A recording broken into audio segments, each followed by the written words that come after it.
Gusto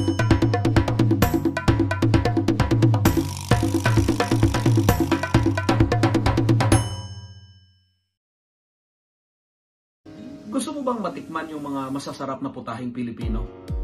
Yung local na local pero pang international ang dating. Yung made in Taytay but it tastes like langit na walang kapantay. Father Jack here from Alberta, Canada. I would like you to subscribe, like, and share at basagin nyo na rin yung notification bell para araw-araw kayong updated sa masasarap na putahe at luto ng aking kuya. Guys, kindly subscribe the Simple Rich Menu YouTube channel. God bless you. Sending my greetings and blessings. Kaya na! Tikman natin ang masarap na luto ni kuya. Okay po mga dudes, ngayon po ay samahan niyo muli ako magluto ng isa na namang simpleng lutuin para sa ating lunch ngayon. Ayan po, meron po tayong isang pirasong boneless bangus. Ayan, pinalinis na po natin yan. Pinaboneless at hinugasan na maigi. Mayroon po tayong isang tali ng kangkong, 6 pieces na okra, 3 pieces na tomatoes or kamatis, 2 pieces small size na onion, 2 pieces na siling pansigang. Isisigang po natin yan sa sampalok na hinog. Ito po sampalok na hinog ay uwi ng aking kapatid from US. Ayan, boneless, seedless na po yan. Ayan. Napakasimple lamang po at napakabilis lutuin ng ating ulam ngayong tanghali. Sinigang sa sampalok na hinog na boneless bangus. Gusto ko po sanang iprito yung boneless bangus pero hindi ko na po ipiprito dahil sariwang-sariwa naman po yung ating bangus. At mamaya lamang po ay sisimulan na natin ang pagluluto ng sinigang sa sampalok na hinog sa boneless bangus. Okay po mga dudes, ngayon po ay makikita nyo. Ayan po at ibinabad ko na po yung ating sampalok na hinog sa 3 cups ng tubig at sinala ko po ito para wala na po yung sagabal sa ating pagkain mamaya. Ito po yung sapan ng ating sampalok na hinog, wala na po siyang buto. Ayan. Ilalagay na po natin yung ating 3 kamatis, sibuyas, at yung ating 2 pirasong siling pansigang. Okay? Pakukuluin po muna natin yan para maluto yung kamatis. Gusto ko po yung nalalabog yung kamatis. Mas masarap at lumalabas ang tunay na lasa ng kamatis. Ayan po, hintayin po natin siyang kumulo bago po natin pisahin yung ating kamatis. Inuulit ko na yung asim at alat ng ating niluluto ay naaayon sa ating panlasa. Ang ginamit ko po sa sampalok dito ay mga 1 kapal lang po dahil puro po itong ating sampalok na hinog. Inuulit ko, ito po ay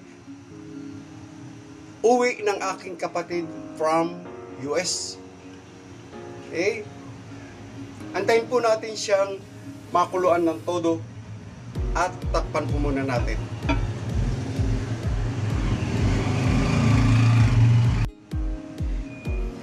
Okay po mga dudes, tingnan na po natin. Ayan po at nagkukuluan ng ating nakasalang. Tingnan po natin kung pwede nang pisain ng todo yung ating kamatis. Ayan. Ganyan po kasi ako kung maglagay ng kamatis, buo at saka ko po pinitiga or pinipisa para mas lumabas ang tunay na lasa or katas ng ating kamatis. Ayan. Mamaya po dadagdagan natin yan ng sabaw.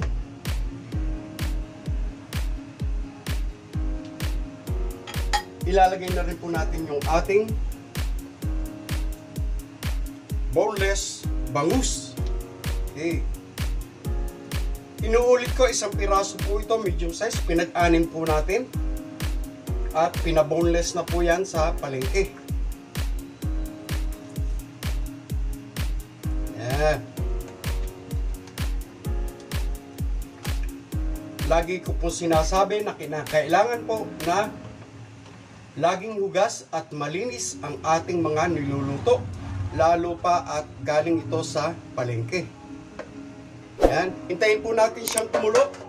At lalagyan na rin po natin ng asin. Okay? Asin, alat na naaayon sa inyong panlasa.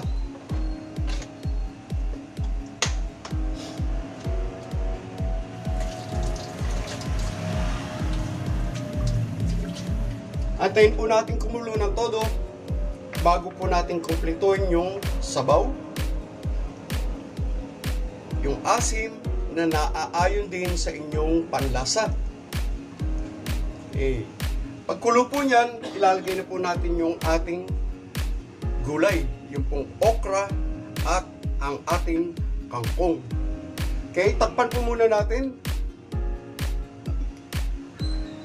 at hintayin po natin siyang kumulo.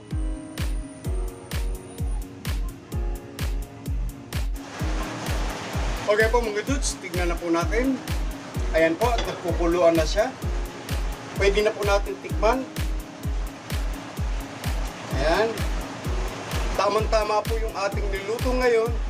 Dahil kung maririnig nyo po, ayan, at bumubuhos na naman ang ulan. Sinigang sa sampalok na hinog.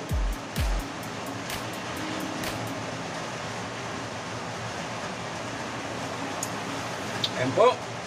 At sobra pong maasim, dagdagan po uli natin ng sabaw. Ayan. At tamang-tama na po yan na inuulit ko na ang asim at ang alat ng ating niluluto, lalo na ang sinigang, ay naaayon sa inyong panlasa. Okay? Takpan po uli natin at hintayin na kumulo ng todo bago po natin ilagay ang ating kangkong at ang okra. Ayan po, at malakas na ang ulan. Tama-tama po, sinigang na boneless bangus sa sampalok na hinog.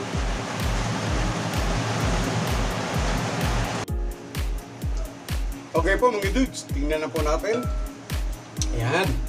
Ayan po, nagkukuluan na. Ilagay na po natin yung ating okra at ang ating kangkong. Pinagsabay-kan po yan at ilang kulo lamang po ay luto na ang ating sinigang na boneless bangus sa sampalok na hinog. Okay. Antayin-tayo lang po.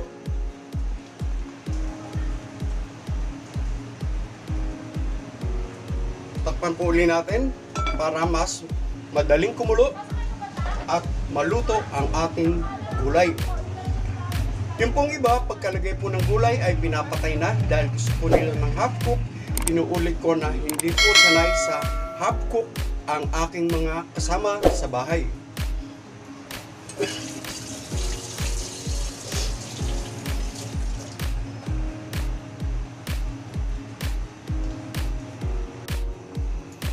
Okay po mga dudes. Ayan po, at luto na ang ating sinigang na boneless bangus sa sampalok na hinog. Pwede na po natin patayin.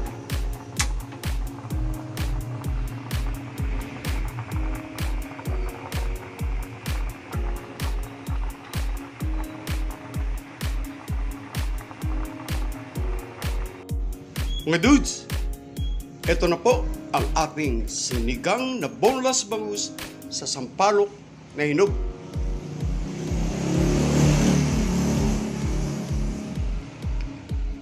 Enjoy eating mga dudes!